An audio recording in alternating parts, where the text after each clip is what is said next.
Selon un premier bilan, le corps d'une femme a été retrouvé dans un glissement de terrain qui s'est produit sur l'autoroute 99, près de Lillooet à 250 km au nord de Vancouver.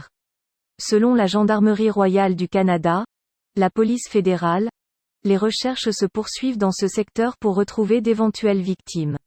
Le nombre total de personnes et de véhicules portés disparus n'a pas été confirmé, ont précisé les autorités.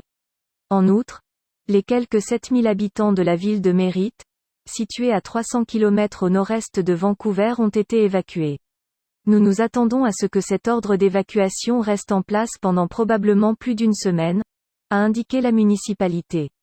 Car, la situation est loin de s'améliorer. Les inondations continuent de causer des dangers et des dommages importants, a-t-elle ajouté la ville.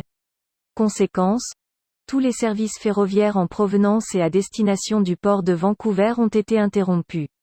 Selon les images retransmises par les télévisions canadiennes, la pluie avait cessé mais de nombreuses routes restaient fermées et des villes étaient toujours inondées après que la vallée du Fraser.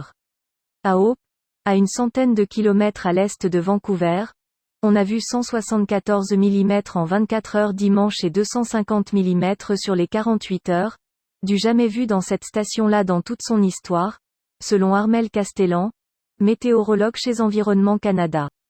Je n'ai aucun doute que ces événements sont liés au changement climatique, ils sont sans précédent par nature, a estimé Mike Farnworth, le ministre provincial de la Sécurité publique quelques mois après que de nombreux feux de forêt ont ravagé la Colombie-Britannique.